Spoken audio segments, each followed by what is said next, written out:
Yeah, I mean, the problem isn't just that the college kids are not street smart and don't have real world experience. It is also that there's just been a rapid decline of just the baseline level of knowledge. I mean, what a teacher could walk into and expect kids to already know. Like, okay, we're going to talk about the Federalist Papers.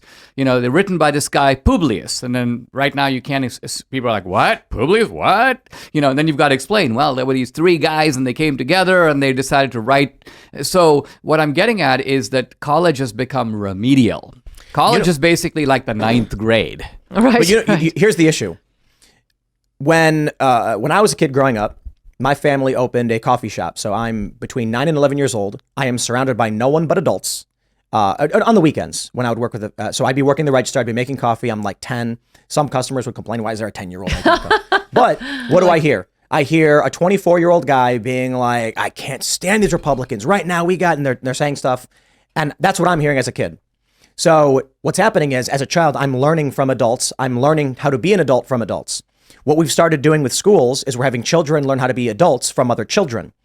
What's happening now, and one of the reasons I think scores are going down, is not just the COVID lockdowns.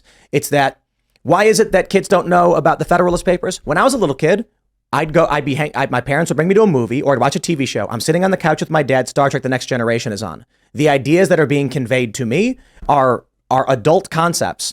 Now kids are on social media where all their culture is from other children who don't know anything either. So what's relevant to them is, oh, that dude threw a pie at that other guy. Whereas when I was growing up, it was, I went and saw that movie with Mel Gibson, and he was fighting the American Revolution. Aren't the games different? I think the games, I'm not an 11-year-old boy, but all of the games they play, it seems to me there's a lot of attacks on social media, and I'm suspicious of them because every new fun entertainment that's come along has been blamed for whether it's television or Hollywood or the hula hoop. So I'm a little suspicious of the attacks on social media, and the gaming stuff seems like even better than watching. Well, I don't know, Braveheart, because there's the incentive, there are the rewards, there's the coordination, and it's at least of the 11-year-old boys I know, they're not just watching the Kardashians, nothing like that at all. It's the gaming stuff, and I think that's probably better than school. Oh, in a lot of ways. When I was growing up, two games that I played: Colonization, Sid Meier's Colonization, and Civilization. Colonization is it's a game where you choose England, France, the Netherlands, or Spain. You then are dispatched to the New World in 1492 or whatever, and you have little boats and you build colonies and you fight with Native Americans. I want to play this now. It is to this day. This is like 1993 or whatever. To this day, it's still a really, really, really good game. If you choose Spain, you get a bonus attacking Native Americans. It's very brutal. And then you recruit founding fathers. And so I'm learning about I'm 9 years old. I mean, even think about the old Monopoly. I mean, it was sort of an education to play that game. You begin to learn, the sort of motives of capitalism, and you build a hotel and you block some other guy who's trying to encroach on your neighborhood. The problem, I think, is not just that the kids don't want to be like their parents. The parents want to be like the kids. Yep. That's the other side of it. And so these massive consultations that parents have with young kids to, where do you want to go to dinner? What play should we go to see? And so on. And so you've just got a complete inversion of the normal relationship of young people wanting to grow up and learn what it means to be an adult. I wonder about this. When I was Blink-182 just has been coming out with new music, and these guys are just entering their 50s, so they're very old, and they're wow. Yeah, pop punk music, and one of the lines in their song that came out last year is "I'm a punk rock kid," and I'm like, bro, you're 50. I'm a fan. I've been a fan of Blink-182 since I was a kid, but you're 50. You're not a punk rock kid. Yeah. But I get what he's saying. He's not necessarily saying he's a child. But when I was younger, when I was 10. Blink-182, or how old was I? 12 or something. Enema of the State comes out, and I was learning all these songs on the guitar. But I very quickly realized when in one of their songs they say "Mom and Dad hold the key to instant slavery," and I'm like, wait, these guys are in their mid-20s. I'm 13. I'm like, why is this 25-year-old guy complaining about his mom? And that's when, at a very young age, I was like, they're pandering to me. They're lying, and I shouldn't say lying, but it's these are adults making content for children. I think a component of that there is some I don't know why this is. There is a desire among many adults to, like you said, they want to be like the kids. And I'm like, why?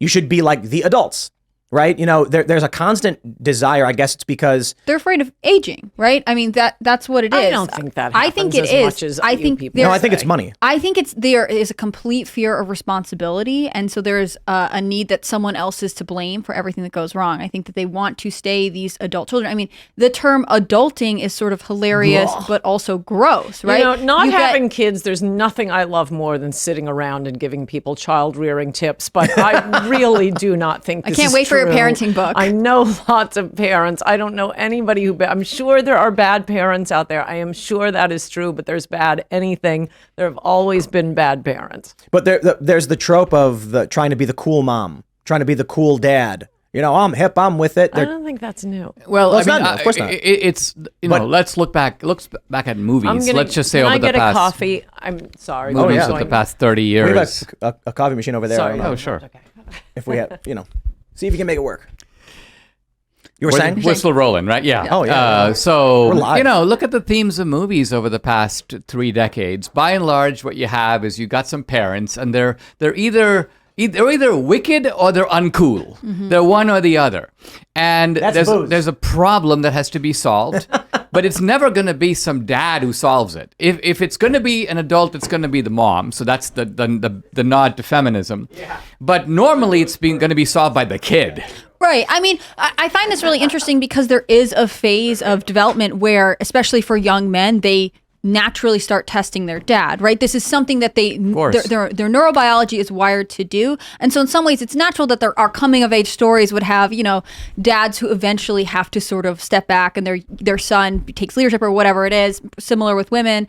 But I think more than anything, no one wants to be the adult in any of these situations. And there's sort of a desire. Of course, parents want to relate to their kids and be cool. I don't think that's a bad thing. I just think ultimately part of it is this fear of responsibility, this desire to put off having to accept that things are hard. I mean, this is the same thing, the same justification people have for not having children at all. I just like my lifestyle the way it is, and I don't want to interact with, children, and they're sticky and they'll take up my time and resources. They are they are sticky. But they ultimately give you something that is worth having. I mean, your father, I think maybe downstairs. ultimately, as much as for it. we don't want to, sorry, Anne's leaving us as I rant about things. As much as we don't want to just, no one wants to grow up and have to do hard things. On the other hand, the hard things are what make life worth living. And I think this is this infantilization of American culture that makes it so college is actually just a long daycare. I can't tell you how many women I knew who are like, I'm going to get my master's because I'm not ready to get a job and be an adult. So they'll spend another year dependent on their parents if their parents can't afford it, or going into massive amounts of debt that they don't know how they're going to pay off. It's ridiculous. I mean, the aging point that you mentioned, I mean, Anne was sort of dismissive, but I think it's actually true, because I think that in a culture that values just youth and appearance, as opposed to wisdom. Because think about it. In the old days, you got older, but who cared? Because the old guys ran the society. They ran all the corporations. They were the wise people. They told everybody else what to do. So who cares if you have some wrinkles when you're the boss of everything? But in a society where technology comes first to the young and the old people are, quote, out of it, in a society where there's a lot of emphasis on appearance, then you find this fact that as people get older, and this is especially women, they're going to fight to sort of hang on to their 30s and hang on to their 40s and so on. And so I think that is a reason why they defer to the sort of cultural superiority of the young, because the young are setting the tone. And even they accept it. This is going to change. Because millennials are not having kids, because there's just substantially less children happening. I thought about why it is that these bands will pander to the younger generation. Why is it that a band in their 20s are going to write songs for children? There are more children. There's more money to be made. Adults, less likely to go out to shows and buy CDs. Children, more likely to get their parents to do it for them. Parents are now shifting their spending towards the kids. There are more kids than... So let's say...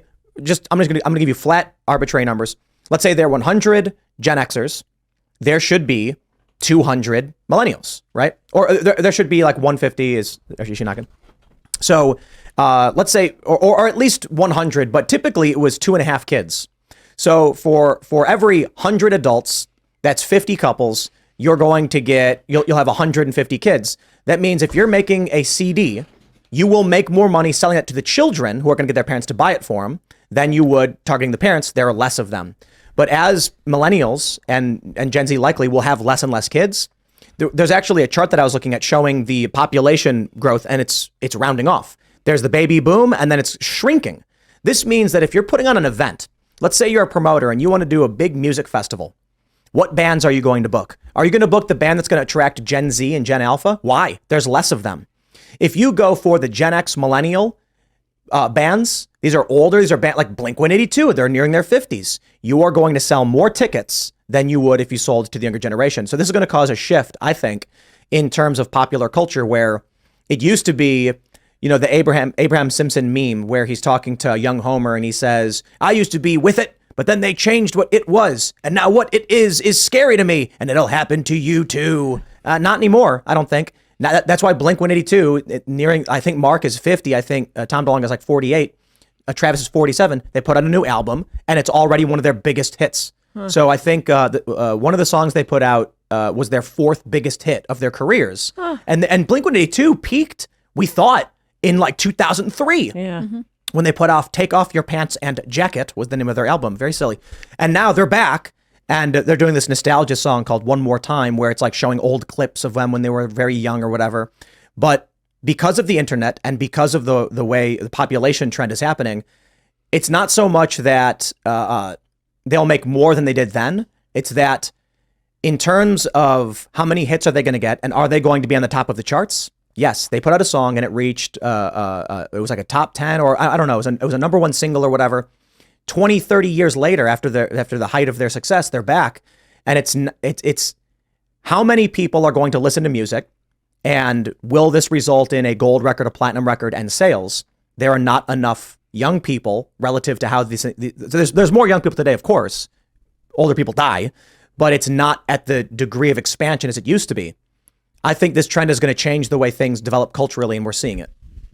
How much of the Blink-182, and you're more knowledgeable than I am, but how much of their current sort of revival is timed to Travis Barker's personal life, right? Like, so he's now married to Kardashian, so there's a whole group of people who probably may have listened to Blink-182, may not have, who are now interested in what he's doing. His son is dating one of the D'Amelio sisters, who is this huge TikTok star. They are able to sort of re-emerge into public knowledge in a way that I don't know that everyone could because of these social connections that they have. That's a good point. Look, Metric just put out their second album in like a year and a half. Metric's not nearly as big as Blink-182, but to date Khloe Kardashian.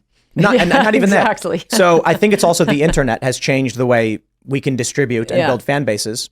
Back in the day, record label's going to say, how many sales are we getting on this album? We're not getting that many. People are getting older. They're buying less music. They're listening to music they remember from when they were kids, and they're spending money on their kids. The kids want new music for a younger generation.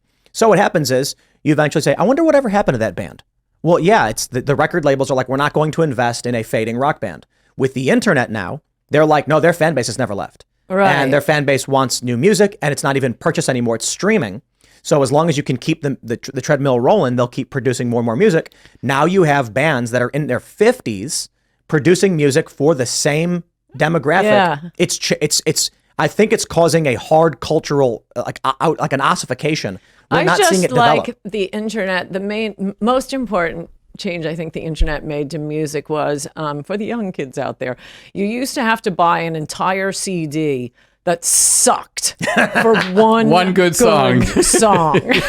Man, they ran that scam for a long time. And now but there are tons of albums that it's just like, man, they had so many good songs on an album like that. That's true. And a lot of these songs didn't make they it. were called greatest hits.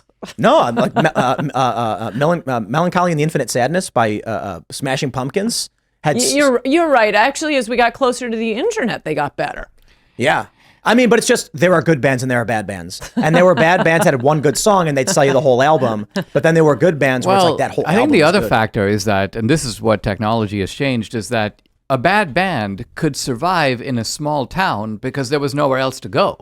So you'd have to listen to that music because that was the only music around. But the moment you can now tap into, and this applies, by the way, to lots of other things. You let's say pastors. Used to be 4 churches in the town, and they're all probably horrible, but that's okay. That's all you get. But now you can live stream a service. Right now, exactly. You can listen to a pastor who's speaking to the whole country or perhaps the whole world.